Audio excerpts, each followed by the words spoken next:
কি দেখাতে চান আপনি? দিনরাত বলেন স্বামী স্ত্রী, মানুষের সামনে গল্প করেন, এর সামনে গল্প করেন, ওর সামনে গল্প বলেন, মেয়ে আমার মাস্টার ডিগ্রি পাস, মেয়ে আমার বড় ডাক্তার, মেয়েরা আমার অমুক জায়গাতে পড়ে, ঢাকা বিশ্ববিদ্যালয় পড়ে, অমুকগুলো কি বলতে চান আপনি? কি দেখান?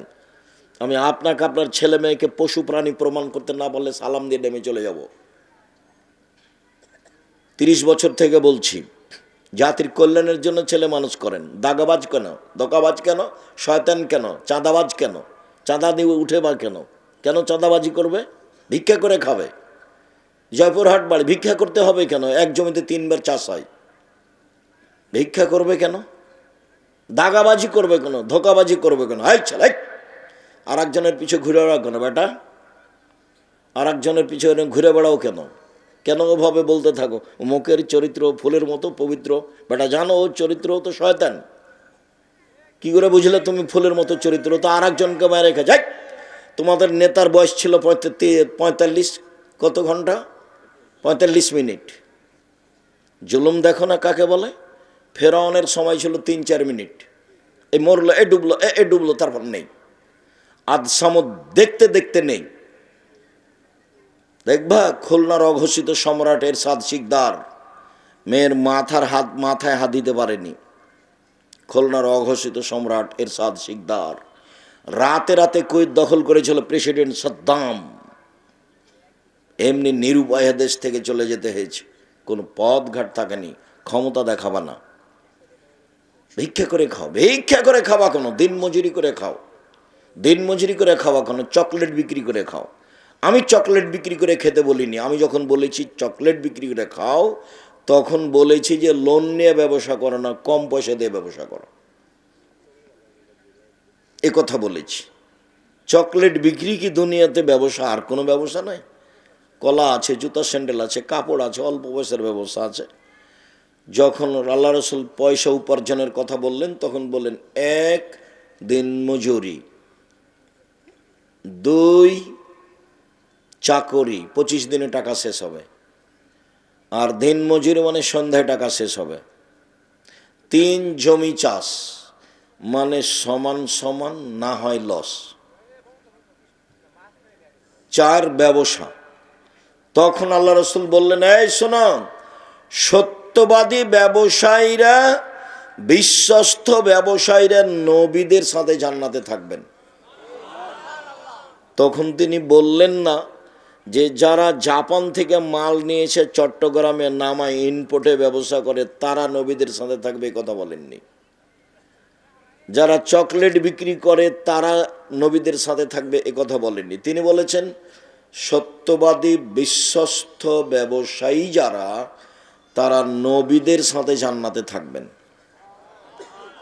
আবারও বলছেন, পৃথিবীর ব্যবসায়ীরা শোনো, ইন্না তিজারাত এহজরুল কিদওয়াল হালাব, ব্যবসাতে মিথ্যা কথা চলে আসে, কসম চলে আসে। অতএব ফাসুবহু সাদকা, দান করে এটা মিটিয়ে দাও। তো ব্যবসাও একটা পয়সা উপার্জনের পথ, চাকরিও একটা পয়সা উপার্জনের পথ। উনি নিজে মানুষকে চাকরি দিয়েছেন, বলেছেন এই বেতন তোমার 600, কথার কথা। এর মধ্যে যদি কারো 5টা টাকা নেও, সেটা হবে আত্মসাৎ, মানে ঘুষ নিবা না। তিনি দিন মজুরি হিসাবে মানুষকে কাজ করতে বলতেন, তিনি নিজে ব্যবসায়ী ছিলেন। তো দিন মজুরির কোনো প্রশংসা করলেন না, খালি বললেন যে ঘাম শুকানোর আগে তাকে টাকা দিয়ে দাও, টাকা দিয়ে দাও, টাকা দিয়ে দাও দিন মজুরকে। ব্যবসা খুব সাবধান, চাকরি খুব সাবধান। যে টাকা বেতন নির্ধারণ হয়েছে ওরা 19-20 করবে না, নইলে জাহান্নামে হবে, সতর্ক।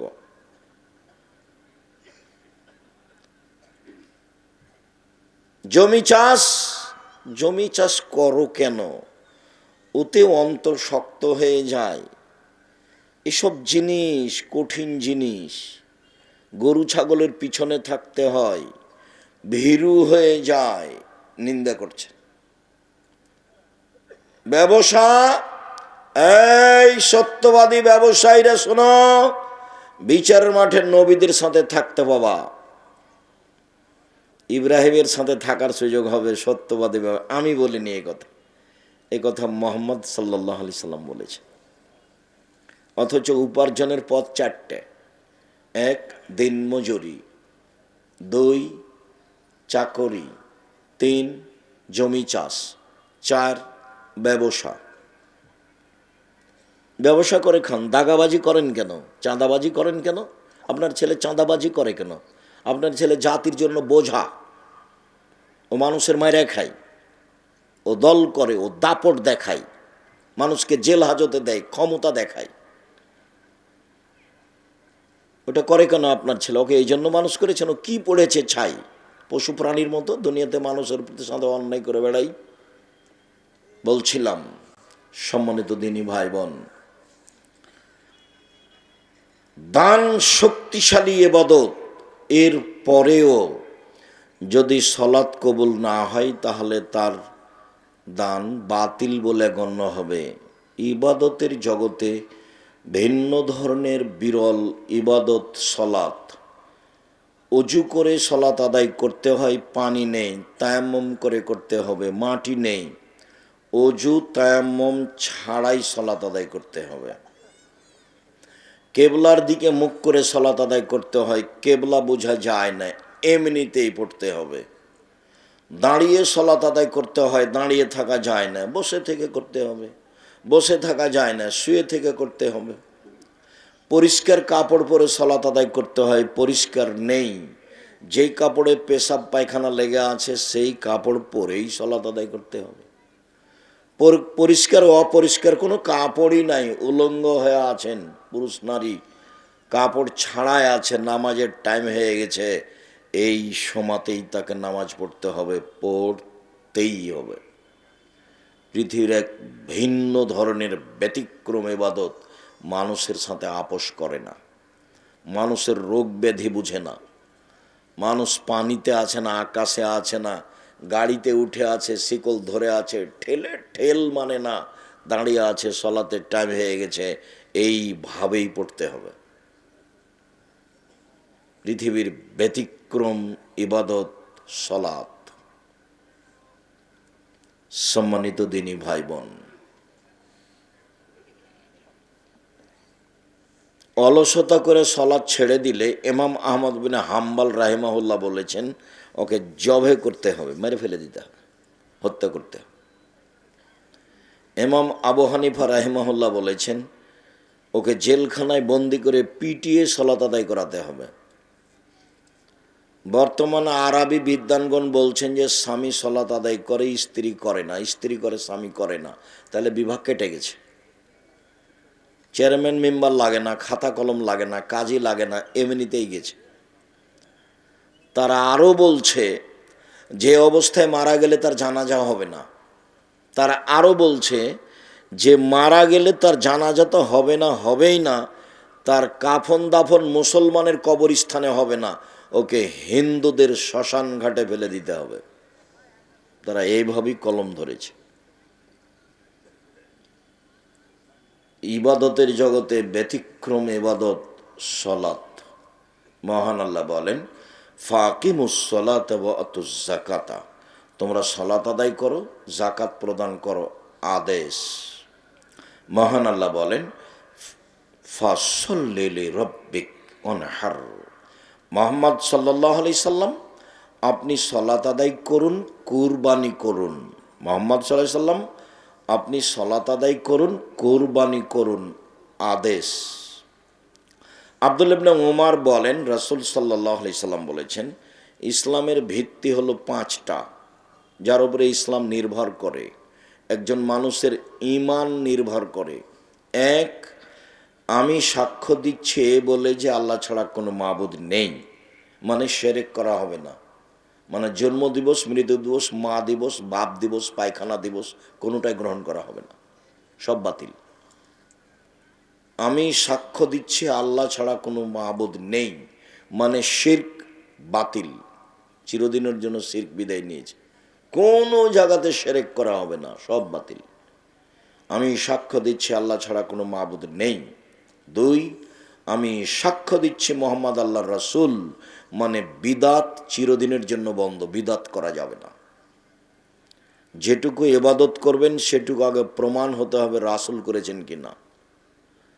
যদি না হয় বিদআত করেন, খুব ইবাদত করলেন, রাসূলের জন্মদিবস এমন পালন করলেন, ট্রাকে উঠে সিগারেট মুখে দিয়ে দাড়ি চেঁচে, যদি প্রমাণ করতে না পারেন তো চাঁপাই নবগঞ্জের ভাষাতে আমও গেল, ছালাও গেল, কাঁদতে কাঁদতে দুই চোখও গেল।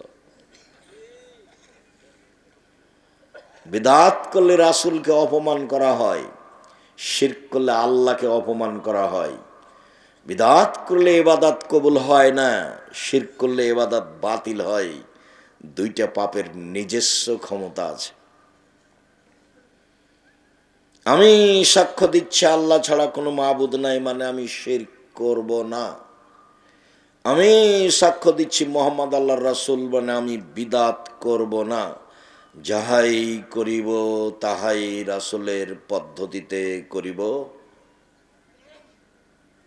1 2 ইকামিস সালাহ, সালাত আদায় করতে হবে। 3 ইতাই যাকাত, যাকাত দিতে হবে। 4 অসবে রমজান, রমজান মাসের সিয়াম পালন করতে হবে। 5 আল হজ মান ইসতাতা ইলাইহি সাবিলা, সম্ভব হলে হজ করতে হবে। 5টা ফরজ বিধান, তার 2 নম্বর হচ্ছে সালাত, আর 1 নম্বর হচ্ছে সাক্ষী। সাক্ষী নেই যার, বিচার আচার নেই তার, সাক্ষী নেই যার, দাড়ি পাল্লা নেই তার, হিন্দুদের পাপ নেকি ওজন হবে না, কেন? তার সাক্ষী নেই, তার নেকি নেই। ইহুদিদের পাপ নেকি ওজন হবে না, কেন? তার সাক্ষী নেই, তার নেকি নেই। খ্রিস্টানের পাপ নেকি ওজন হবে না, কেন? তার সাক্ষী নেই। আমি সাক্ষ্য দিচ্ছি আল্লাহ ছাড়া কোনো মাবুদ নেই, আমি সাক্ষ্য দিচ্ছি মুহাম্মদ আল্লাহর রাসূল, এইটা না থাকার কারণে তাদের কোনো নেকি নেই, পাপ নেকি ওজন হবে না। শিয়াদের হবে না, কাদিয়ানীদের হবে না। যারা আকীদায় মার খেয়ে গেছে তাদের পাপ নেকি বিচারের মাঠে ওজন হবে না, ওরা গেছে। আর পাপ নেকি ওজন হওয়ার জন্য 2টা পাল্লা লাগে, নইলে ওজন হবে না।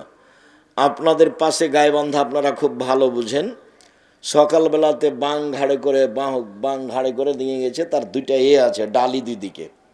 তো এখন বিকালবেলাতে বাচ্চা একটা ওর গেছে মাঠে, তো বাচ্চাটাকে নিয়ে আসবে, তখন কি করেছে, বাচ্চাটাকে একটা ডালিতে দিয়েছে আর একটা ডালিতে মাটি চাপালছে, কাঁধে করে নিয়ে আসছে, নাহলে সমতা থাকবে না। যে বুঝা যায় কোথায়? তো মানে পাপ নেকি যে ওজন হবে আল্লাহ বলছেন, তো আর তো নেকি নাই, তো ওজন হবে কি দিয়ে? তো ওটা বাতিল। আল্লাহকে জাহান্নামে দিবে কিভাবে? তখন আল্লাহ বলছেন ফাইউ খাজবিন নাওয়াসি ওয়াল আকদাম, তার মুখের সামনে দিক পা ধরে তাকে জাহান্নামে নিক্ষেপ করা হবে, ওজন নেই। ফালা নকুমু লাহুম ইয়াউমাল কিয়ামাতি ওয়াজনা, ওদের আমি পাপ নেকি ওজন করব না। শুনুন, সালাত ফরজ বিধান, যে কোনো মূল্যে মানতে হবে, মানতেই হবে। কেউ যদি জেনে শুনে সালাত আদায় না করে, এতক্ষণ বলছিলাম সালাত আদায় করতেই হবে, কেউ যদি জেনে শুনে সালাত আদায় না করে, তার ব্যাপারে রাসূল সাল্লাল্লাহু আলাইহি ওয়াসাল্লাম বলেন বেনাল আবদি ওয়া বেনাল কুরফি তারকুস সালাহ, মুসলমান এবং কাফের মধ্যে পার্থক্য হচ্ছে সালাত ছেড়ে দেওয়া। যে সালাত আদায় করে সে মুসলমান, যে করে না সে কাফের। রাসূল সাল্লাল্লাহু আলাইহি ওয়াসাল্লাম বলেন মান তারাকা সালাতা মুতাআম্মিদান ফাকাদ কাফারা, কেউ যদি ইচ্ছাকৃত সালাত ছেড়ে দেয় তাহলে কাফের হয়ে গেল। আসহাবু মুহাম্মাদিন সাল্লাল্লাহু আলাইহি সাল্লাম লা ইয়ারুনা তারকুহু কুফরুন গায়রা সালাহ, সাহাবীগণ সালাত ব্যতীত অন্য কোনো ফরজ বিধান ছেড়ে দিলে কাফের মনে করতেন না, মনে করতেন বড় পাপী। যাকাত ছেড়ে দিয়েছে, বড় পাপী, কখন দিবে? দিবে দিবে দেখ। হজ যায় না কেন? টাকা আছে, যায় না কেন? জমি আছে, জায়গা আছে, জয়পুরের বাড়ি, অনেক শস্য আদি হয়, দেরি করছে কেন? তো পাপী, ও কাফের হয়নি। সাহাবীগণ যে কোনো বড় বিধান ছেড়ে দিলে কাফের মনে করতেন না। তবে সলাৎ ছেড়ে দিলে সাহাবীগণ তাকে কাফের মনে করতেন। এই কারণেই ইমাম আহমদ ইবনে হাম্বল রাহিমাহুল্লাহ তাকে হত্যা করতে হবে বলে ঘোষণা দিয়েছেন। চলেন, সংক্ষিপ্ত বুঝলাম সালাত আদায় করতেই হবে। তারপরে বুঝলাম সালাত আদায় করে না যে সে কাফের। তারপরে বুঝি সালাত আদায় করে কিন্তু রাসূলের পদ্ধতিতে করে না, তখন কি হবে? চলেন দেখি। আল্লাহ তাআলা বলেন, ফাওয়াইলুল লিল মুসাল্লিন আল্লাযীনা হুম আন সালাতিহিম সাহুন। যারা অমনোযোগ সহকারে সালাত আদায় করে এমনিতে দাঁড়ায় যায় আসে, ভালোবাসা নেই, আর না হলে নিয়ম নেই, পদ্ধতি নেই, হোমসি খেলি করে, এরা ওয়াইল নামক জাহান্নামে যাবে নিশ্চিত। এরা জাহান্নামী। আল্লাহ বলছে সালাত আদায় করে ও জাহান্নামে যাবে। আল্লাহ বলছে।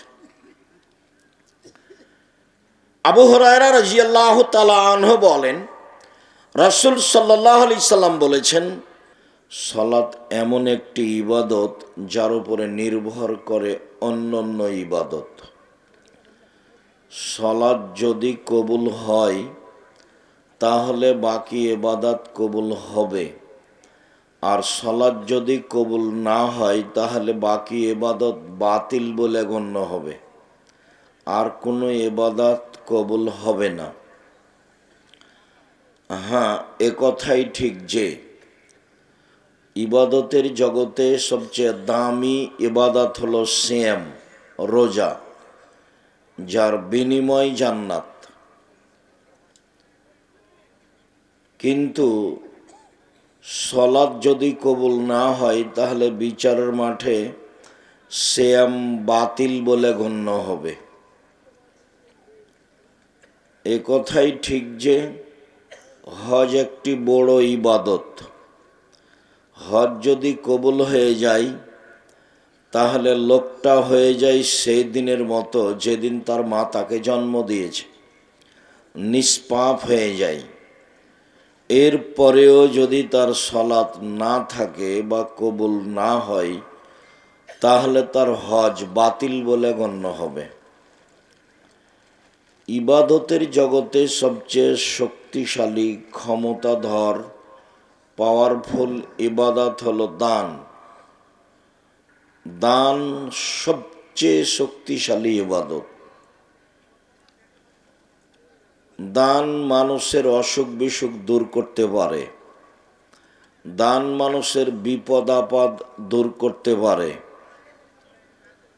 দান কবরের শাস্তি বন্ধ করতে পারে, দান মরা মানুষের পাপকে মিটিয়ে দিতে পারে, দান আল্লাহর রাগকে মিটিয়ে দিতে পারে, দান বিচারের মাঠে মানুষের জন্য ছায়া হিসাবে আসবে যেদিন মানুষের আর কোনো ছায়া থাকবে না।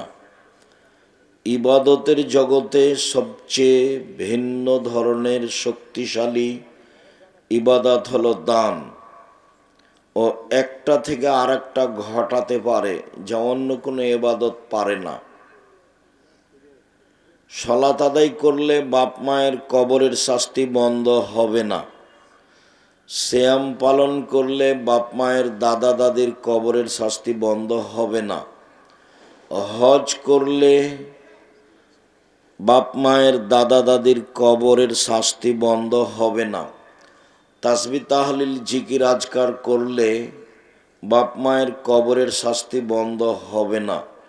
কিন্তু দান এমন একটা ইবাদত, আপনি আপনার বাপ মায়ের নামে করলে তাদের কবরের শাস্তি বন্ধ হয়ে যাবে, এ কথা মুহাম্মদ সাল্লাল্লাহু আলাইহি সাল্লাম বলেন। ইবাদতের জগতে সবচেয়ে শক্তিশালী ইবাদত হলো দান। একটা থেকে আর একটা ঘটাতে পারে। এর পরেও যদি সালাত না থাকে তাহলে দানের ইবাদত বাতিল বলে গণ্য হবে, অন্তত আপনার জন্য। সালাত এমন একটি ইবাদত যা মানুষের সাথে আপোষ করে না। হজ বড় ইবাদত, তবুও মানুষের সাথে আপোষ করে। কিভাবে? আচ্ছা যাক, এবছর হজ করব না, সামনে বছর করব, করেন। এই যে আপোষ হলো। রমজান মাসের সিয়াম, রমজান মাস, আজকে শরীরটা কেমন কেমন লাগছে, আচ্ছা থাক আজকে ছেড়ে দেন, আর একদিন করবেন পরে। এই যে আপনার সাথে আপোষ করলো, অথচ ফরজ ইবাদত। জাকাত আপনি দেন, 2 মাস আগেই দিয়ে দেন, 1 মাস পরে দেন, দিলেই হলো, কিন্তু আপনার সাথে আপোষ করে। সালাত এমন একটা ইবাদত যা মানুষের সাথে আপোষ করে না। অজু করে সালাত আদায় করতে হয়, তো পানি নেই, তো তায়াম্মুম করে করেন। কথা কেন? কথা ছাড়াই কোনো প্রয়োজন থাকলে কাজ করবেন দয়া করে। আমি একজন আলোচককে উপেক্ষা করে বক্তব্য দিতে চাইনি। আপনাদের ভালোবাসা আমার কাছে কম নয়। আমি আপনাদেরকে খুব কাছে থেকে ভালোবাসতে চাই। আমার জীবনে আমি কারো বদনাম, কারো গীবাত, কারো প্রতিশোধ নেওয়া প্রয়োজন মনে করি না। আমার জীবনে বড় ত্যাগ, আমি মানুষের নামে বদনাম করব না ইনশাআল্লাহ, যে কোনো মূল্যে। আমাকে গালি দিয়ে ভরে ফেলে দিল, আমি তার উত্তর দিই না। আমি মানুষের প্রতিশোধ নিব না, যা হবে হবে। প্রতিশোধ নিয়ে আর বদনাম গীবাত করে আমি বাঁচতে রাজি নই। আর আমি আপনাদের বলতে চাই, দল পার্টি করে, দলীয় দাপট দেখিয়ে, ক্ষমতা দেখিয়ে, মানুষের জমি জায়গা দখল করে, মানুষকে অপমান করে, লুটতরাজ করে, রাহাজানি করে, অন্যায় করে, অবিচার করে 1 ঘন্টা বাঁচার চেষ্টা করিয়েন না, প্রয়োজন নেই। বাপের কিছু জমি জায়গা আছে, চাষ করে খান, বেগুনের চাষ করেন, নইলে চকলেট বিক্রি করে খান, নিজের মতো খান। 4টা কাজ করবেন জীবনে, জান্নাত হবে। 1 5 ওয়াক্ত সালাত, 2 হালাল রুজি, 3 কোরআন তেলাওয়াত, 4 আড্ডা পিটা হারাম চিরদিনের জন্য। আড্ডা পিটা 2 ভাবে। একটা হলো মোবাইল নিয়ে ল্যাংটা মেয়ে দেখা ঘন্টার ঘন্টা, তার নাম আড্ডা পিটা। আর একটা হলো যে দোকানে ঘন্টার ঘন্টা বসে থাকা ল্যাংটা বেটি ছেলে নাচছে, আর আপনি বলছেন ভোটের খবর বলো, ও কি এ কি করছে। শয়তানি কথা, নোংরামি কথা, বেহায়াই কথা, লজ্জাহীন কথা, বদনাম গীবাত দিন রাত আর একজনের করছেন। এগুলো থেকে বেঁচে থাকেন, জান্নাত হবে ইনশাল্লাহ। ভুল করে একদিন কারোর ব্যাপারে একটা কথা বলেছেন, আজীবন তাহাজ্জুদ পড়ে সফল হওয়া যাবে না, একটাই ভারী হয়ে যাবে, অনেক ভারী হবে। আল্লাহ নবী বলছেন, মানুষ না বুঝে কতগুলো কথা বলে দেয়, যার ফলাফল জাহান্নাম, কোনটা দিয়ে আর সেটা আদায় হবে না। আমি 12 আর 6 24 তারিখ থেকে 22 তারিখ থেকে আমি 11 তারিখ পর্যন্ত লন্ডনে থাকলাম। প্রায় বহু জায়গায় ঘুরলাম, কোথাও আমি 2 জনকে বসে গল্প করতে দেখিনি। ওরা আপনাদেরকে গল্প করতে লাগিয়ে দিয়েছে, মোবাইল আপনাদের হাতে দিয়ে, ওরা এগুলো করে না।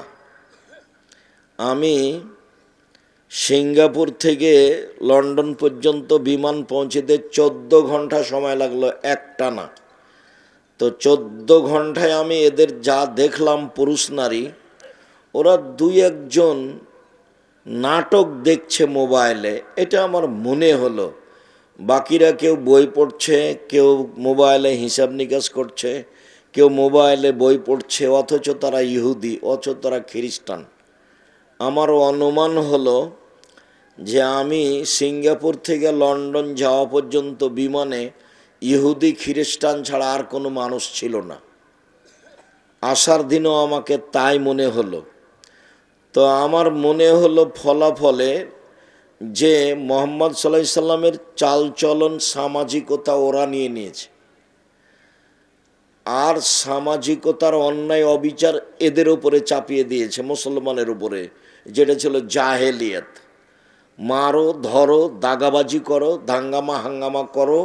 বাঙালিরা এখন বলছে, বাংলাদেশের লোক, যে এখন বিবাহ করলো চাঁদা দিতে হবে। এই বিবাহ করবি কেন, চাঁদা দে আগে। নোংরামি কত! ছেলে মেয়ে কেন মানুষ করছেন? আপনাকে তো আমি কোনোদিন ভালো বলিনি। আপনাকে দেখলে আমাকে খারাপ লাগে যখন আপনি বলে না রাস্তাঘাটে আহাল পরিবারের সামনে, ছেলেটা আমার খুব মেধাবী, গোল্ডেন পেয়েছে, ছেলে আমার খুব ভালো রেজাল্ট করেছে, ছেলে আমার বুয়েটে রুয়েটে পড়ে, বড় ডাক্তার করব, বড় ইঞ্জিনিয়ার করব। ভালো, বড় ডাক্তার ওই সব কোম্পানির ওষুধ লিখে যে কোম্পানি তাকে টাকা দিয়েছে। তা আপনি ওকে মানুষ করলেন কেন? ও তো পশু, ও তো গরু ছাগল। বুঝেও বুঝে না ওরা, অন্তর আছে বুঝে না, দেখেও দেখে না ওরা, চক্ষু আছে দেখে না, শোনেও শোনে না ওরা, কান আছে শোনে না। উলাইকা কালানাম, তারা পশু প্রাণীর মতো, তারা গরু ছাগলের মতো, তারা কুকুর শ্রীগালের মতো, বালহমাজাল, বরং তার চেয়ে খারাপ। আপনার ছেলে ডাক্তার হওয়ার পরে, ভালো ঔষধ জানার পরে, অন্য কোম্পানি টাকা দিয়েছে মর্মে যদি ঔষধ লিখে থাকে, তাহলে কুকুরের চেয়ে খারাপও। ওকে কেন মানুষ করেছেন? ওকে কেন মানুষ করেছেন? কে বলল ও মেধাবী? জাতির কি করতে পারে? প্রত্যেক দিন বাংলাদেশে সকালে উঠে বাংলাদেশের ছেলে মেয়ে বলছে, ও কালিমা তোমার আকাশ, ও কালিমা তোমারা বাতাস। আপনার ছেলেও বলছে। ওকে মানুষ করেছেন কেন? পশু প্রাণী করে। কালকে জাতির সামনে বলবে ঠাকুর আবার কে? ঠাকুরের গান আমি মুসলিম, আমার মুখে কেন? আমি মুসলিম, চিররণবীর, মরণকে করি না ভয়, মরলে শহীদ, বাঁচলে গাজী আবু ভাই আমার সমান। ঠাকুরের গান বন্ধ করতে হবে। ঠাকুর বাঙালিদের শত্রু, ঠাকুর ঢাকা বিশ্ববিদ্যালয়ের শত্রু, ঠাকুর মুসলমানের শত্রু। ঠাকুর যেদিন, মুসলমান যেদিন ভারত, বাংলাদেশ, পাকিস্তানে ইংরেজদের হাতে লজ্জিত, অপমানিত, লাঞ্ছিত, জেল হাজতে, সেদিন ঠাকুর লন্ডনে মুচ পাকায়। সেই ঠাকুরের গান আমার ছেলে বলে। আমি এই জন্য ছেলে মানুষ করেছি। আমার ছেলে ঠাকুরের গান বন্ধ করবে, এদেশের চাঁদাবাজির, লুটতরাজ, অরাজকতা, অন্যায়, অবিচার, রাহাজানি বন্ধ করবে। সেই জন্য আমি ছেলে মানুষ করেছি। তার নাম মেধা ভালো।